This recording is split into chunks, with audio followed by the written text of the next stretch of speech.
Assalamualaikum warahmatullahi wabarakatuh. Perkenalkan, kami dari kelompok 6 yang beranggotakan saya sendiri, Amelia Salsabila, Ayu Febrianti, Mila Amelia Octaviani, Saski Dwi Utami, dan juga Sri Salsabila yang akan membahas mengenai laboratorium TIK. Saya sendiri akan menjelaskan mengenai pengertian dari lab TIK. Laboratorium TIK merupakan sarana untuk pelatihan praktik peserta didik berkaitan dengan kompetensi di bidang teknologi, informasi, dan komunikasi. Pembelajaran yang dilakukan berupa praktik atau praktik teknologi, informasi, dan komunikasi yang terdiri dari pengoperasian komputer, seperti pengolahan angka, pengolahan kata, pengolahan presentasi, dan pengolahan aplikasi komputer lainnya. Laboratorium komputer atau TIK mungkin sebuah bentuk penggunaan teknologi informasi di sekolah yang dianggap paling lazim. Walaupun laboratorium komputer dapat menjadi tempat yang memberi fungsi cukup banyak menggunakan komputer. Selain fungsi utama sebagai tempat belajar komputer, laboratorium komputer sangat mungkin dioptimalkan penggunaannya. Peserta didik yang memiliki bakat yang kuat terhadap komputer dapat melakukan eksplorasi lebih lanjut di laboratorium komputer. Dengan memberikan keleluasaan penggunaan dan bimbingan yang cukup, maka laboratorium ini akan menjadi tempat yang tepat dan berguna bagi tempat mereka. Laboratorium komputer juga bisa digunakan untuk melakukan pelatihan atau diskusi bagi komunitas internal. Salah satu komponen yang sangat menentukan dalam upaya optimalisasi teknologi informasi dan komunikasi sebagai alat bentuk pembelajaran adalah keberadaan laboratorium komputer atau TIK. Sekian pengertian dapat saya sampaikan. Selanjutnya akan dilanjutkan oleh rekan saya. Terima kasih. Baik, terima kasih kepada Saudari Amelia yang sudah menjelaskan mengenai pengertian dari laboratorium TIK. Selanjutnya saya akan menjelaskan mengenai manfaat dari laboratorium TIK. Nah, di bagian manfaat ini terdapat dua rencana pemanfaatan, yaitu pada jangka menengah dan jangka panjang. Yang pertama saya akan menjelaskan mengenai jangka menengah. Tentu kita ketahui bahwa laboratorium TIK ini pastinya sudah dipenuhi oleh internet atau bisa diakses internet. Karena apa? Karena peserta didik bisa mencari informasi yang sebanyak-banyaknya dan seluas-luasnya. Serta ini juga berfungsi sebagai model pembelajaran yang berwawasan serta model pembelajaran yang bermanfaat bagi peserta didik dan bagi guru-gurunya. Kemudian di dalam laboratorium TIK ini terdapat alat-alat yang bisa peserta didik gunakan secara optimal untuk membantu mereka dalam kegiatan pembelajaran. Lalu, bukan hanya sekedar itu saja, tetapi laboratorium TIK ini bisa membantu peserta didik dalam membuat karya tulis ilmiah. Nah, selanjutnya adalah pemanfaatan jangka panjang. Di pemanfaatan jangka panjang ini tentu saja bisa membantu peserta didik dalam memahami apa itu prinsip komputer, fungsi komputer, dan cara kerja dari komputer itu sendiri. Selanjutnya, mengoptimalkan pemanfaatan komputer kepada peserta didik dalam upaya meningkatkan mutu pendidikan. Dan yang ketiga adalah memelihara, menambah, dan mengembangkan alat untuk disesuaikan dengan kebutuhan dan tuntutan teknologi di sekolah tersebut. Nah, demikianlah penjelasan dari saya mengenai manfaat dari laboratorium TIK. Untuk materi selanjutnya akan disampaikan oleh rekan saya kembalikan. Terima kasih. Baik, selanjutnya saya akan menjelaskan mengenai infrastruktur TIK. Infrastruktur teknologi informasi atau TIK didefinisikan sebagai segala sesuatu yang merupakan penunjang utama terselenggaranya suatu proses atau infrastruktur fisik yang mendukung jaringan struktur TIK. Laboratorium TIK yang lengkap sebagai sarana penunjang belajar bagi peserta didik merupakan kebutuhan mutlak dan utama dalam peningkatan mutu pendidikan, sekaligus digunakan untuk peningkatan status akreditasi lembaga pendidikan tersebut. Infrastruktur TIK meliputi komponen-komponen berikut yang mestinya tersedia dalam laboratorium TIK, yaitu yang pertama platform perangkat keras komputer yang terdiri dari komponen mesin. Terdapat mesin klien, PC, PDA, laptop, dan server. Kemudian ada server blade yang terdiri dari komputer yang sangat tipis. Yang ketiga yaitu mainframe. Selanjutnya platform perangkat lunak komputer atau sistem operasi dan program-program aplikasi. Yang pertama ada sistem operasi Microsoft Windows, Unix, Linux, dan kemudian ada sistem operasi desktop. Selanjutnya yang ketiga yaitu manajemen dan penyimpanan data manajemen. Sangat penting sebab jumlah informasi digital baru di dunia berlipat 2 setiap 3 tahun. Sebagian digerakkan oleh e-commerce dan e-business. Oleh sebab itu, pasar perangkat penyimpanan data digital terus meningkat setiap tahunnya, yang terdiri dari hard disk, flash disk, disket, VCD, DVD, memory card, external hard disk. Selanjutnya yang keempat yaitu platform jaringan atau telekomunikasi, yang merupakan sekumpulan komputer yang dapat saling berhubungan antara satu dengan lainnya dengan menggunakan media komunikasi, sehingga dapat saling berbagi data, informasi, program, dan perangkat keras. Yang kelima ada platform internet. Internet dapat diartikan sebagai jaringan komputer luas dan besar yang mendunia, yaitu menghubungkan pemakai komputer dari suatu negara ke lain di seluruh dunia, di mana di dalamnya terdapat berbagai sumber daya informasi dari mulai yang statis hingga yang dinamis dan interaktif. Yang keenam ada platform sistem operasi. Yang pertama ada interpreter, yaitu menerjemahkan perintah dari software aplikasi ke dalam perintah yang dimengerti oleh komputer. Yang kedua ada konfigurasi hardware, yaitu mengenal peralatan pendukung komputer. Selanjutnya ada manajemen file, yaitu pengolahan file yang di dalamnya terdapat data maupun program, contohnya Windows, Linux, dan lainnya. Permasalahan yang dihadapi banyak sekolah saat ini adalah pada tingkat kesiapan peserta didik, pendidik, infrastruktur sekolah, pembiayaan, efektivitas pembelajaran, sistem penyelenggaraan, dan daya dukung sekolah dalam menyelenggarakan pembelajaran berbasis TIK. Salah satu imbasnya mengakibatkan minimnya peralatan laboratorium yang tidak sebanding dengan jumlah peserta didik. Hal ini diperlukan strategi dalam upaya mengembangkan peralatan dan fungsi laboratorium. Beberapa strategi tersebut adalah dengan penataan infrastruktur, misalnya pengadaan komputer rakitan yang spesifikasinya dapat disesuaikan dengan kebutuhan. Jika laboratorium dirancang untuk menggunakan jaringan workgroup, maka penggunaan teknologi thin client merupakan solusi yang tepat karena dapat meminimalkan pemakaian hardware. Selain daripada optimasi hardware, sistem manajemen juga perlu ditinjau kembali, yaitu dengan menjadikan laboratorium sebagai sarana perpustakaan dan pusat informasi. Strategi pengadaan sarana dan prasarana laboratorium TIK untuk memenuhi standar kebutuhan di sekolah dengan harga terjangkau dan bergaransi atau resiko kerusakan yang terjadi di kemudian hari ada 2 tahap. Yang pertama, tahapan pembangunan. Di dalam tahapan pembangunan ada 2 langkah. Yang pertama, langkah identifikasi kebutuhan.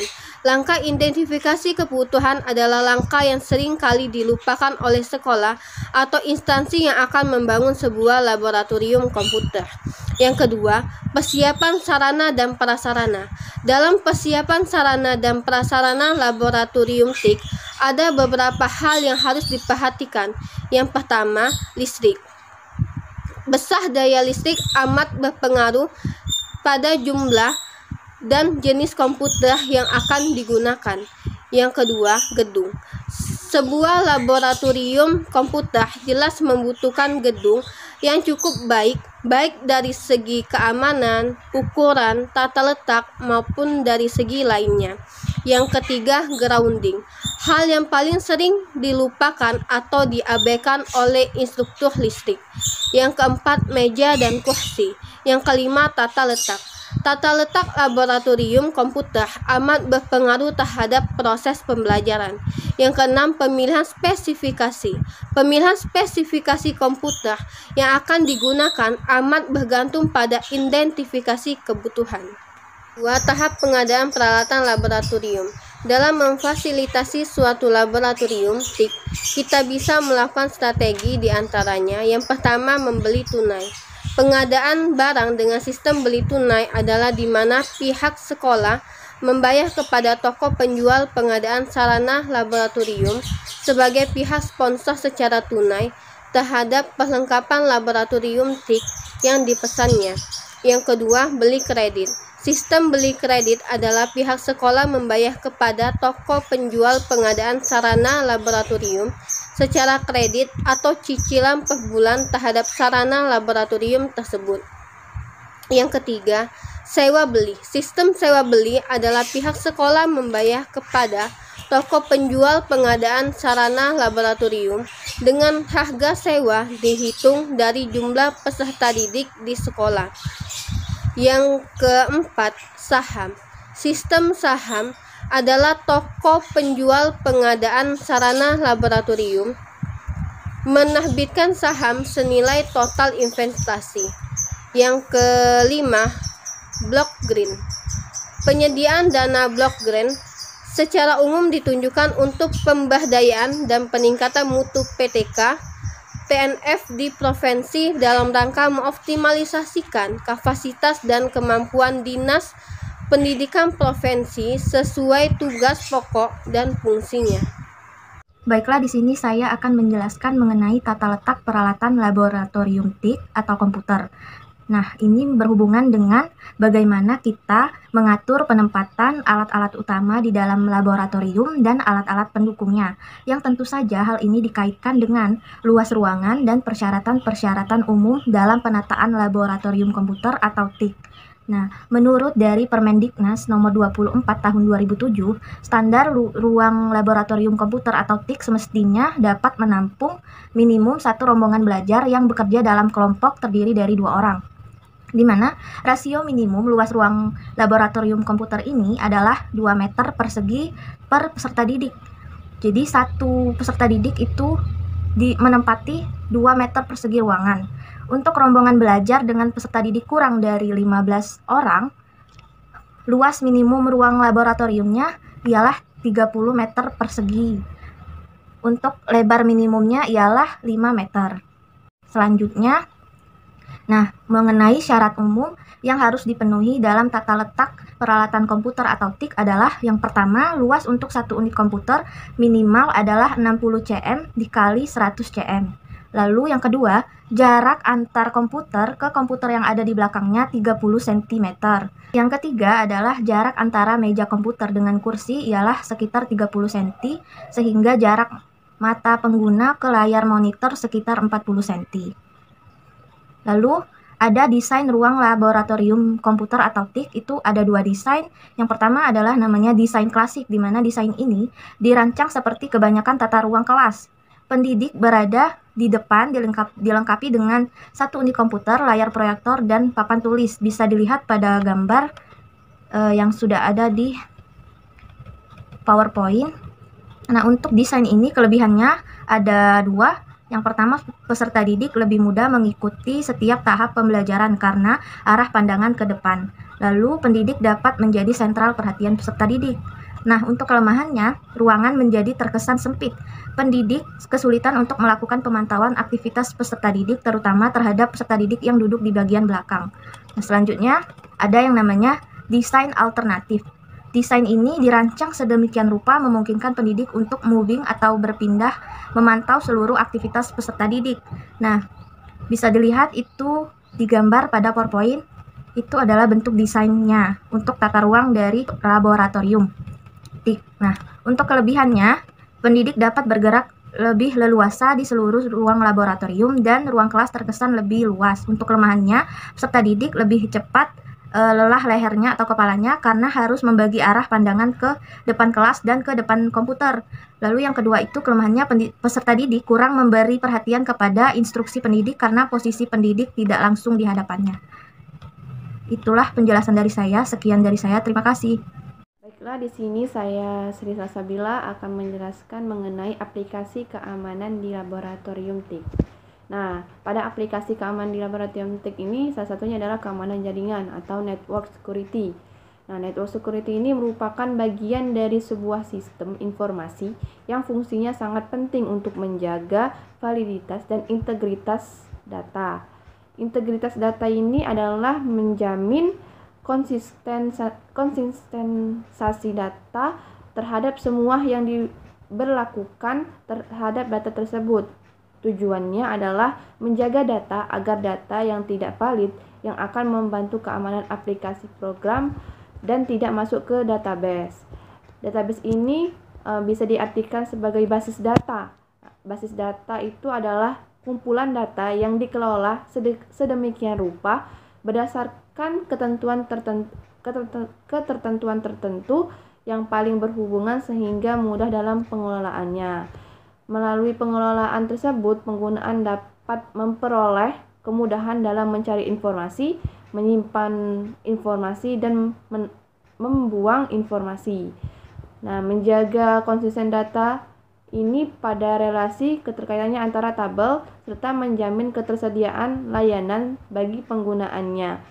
Komputer yang terhubung ke jaringan mengalami ancaman keamanan yang lebih besar daripada yang tidak terhubung kemana-mana karena dengan pengendalian network security, resiko tersebut dapat dikurangi. Namun, network security ini biasanya bertentangan dengan network access.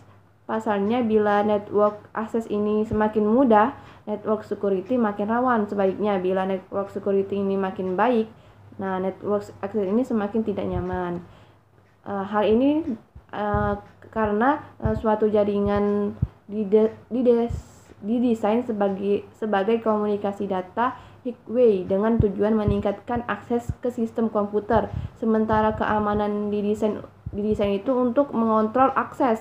Penyediaan network security ini adalah sebagai aksi penyeimbangan antara open access dengan security. Nah, dalam jangka keamanan jaringan diterapkan konsep atau hukum dasar yang biasa disebut dengan CIA, yaitu confidentiality atau kerahasiaan, integrity atau integritas, dan availability atau ketersediaan. Nah, kerahasiaan itu tersebut berhubungan dengan hak akses untuk membaca data atau informasi dan suatu sistem komputer. Dalam hal ini, suatu sistem komputer ini dapat dikatakan aman jika suatu data atau informasi hanya dapat dibaca oleh pihak yang telah diberikan hak atau wewenang secara legal. Pada aplikasi keamanan di laboratorium TIK, salah satunya network security, tidak akan efektif kecuali user yang menggunakan jaringan mengetahui tanggung jawab masing-masing. Dalam hal ini menentukan security policy kebijakan yang harus mencangkup, yaitu yang pertama, tanggung jawab user pada keamanan jaringan yang meliputi keharusan user untuk mengganti password dalam periode tertentu, aturan tertentu, atau memeriksa kemungkinan terjadinya pengaksesan oleh orang lain. Yang kedua, tanggung jawab administrator pada keamanan sistem, misalnya itu memantau prosedur-prosedur yang digunakan pada host. Yang ketiga, penggunaan yang benar atas resource network, di mana cara yang paling umum dan sederhana untuk melindungi sumber daya jaringan ini atau disebut dengan network resource ini adalah dengan menetapkan nama yang unik dan password yang sesuai, dengan menentukan siapa yang dapat menggunakan resource tersebut dan juga apa yang dapat dan tidak boleh dilakukan resource tersebut. Suatu kondisi di mana dua proses atau lebih saling menunggu proses yang lainnya untuk melepaskan resource yang sedang dipakai, hal ini disebut dengan deadlock. deadlock. Nah, deadlock ini adalah masalah yang biasa terjadi ketika banyak proses yang membagi sebuah resource yang hanya boleh dirubah oleh suatu proses saja dalam suatu waktu. Jadi, deadlock ini ialah suatu di mana proses tidak berjalan lagi ataupun tidak ada komunikasi lagi antara proses. Sekian dari penjelasan saya. Terima kasih. Sekian penyampaian materi dari rekan-rekan saya mengenai laboratorium TIK. Maka kesimpulannya adalah perkembangan zaman yang sangat pesat di masyarakat, khususnya terjadi terhadap para pelajar. Sangat masuk akal apabila sekolah yang memiliki sarana yang lengkap dapat meningkatkan mutu komputer di semua pelajaran. Laboratorium komputer sangat berperan penting dalam kegiatan belajar mengajar atau KBM, yaitu agar pembelajaran TIK dapat terlaksana sesuai dengan amanat dan tuntutan kurikulum untuk mendukung aktivitas pembelajaran dengan memanfaatkan komputer sebagai media pembelajaran atau multimedia. Sekian pemaparan dari kelompok kami. Semoga ilmunya bermanfaat. Apabila ada kesalahan kata kami mohon maaf, kepada Allah kami mohon ampun. Wabillahi taufiq wal hidayah. Wassalamualaikum warahmatullahi wabarakatuh.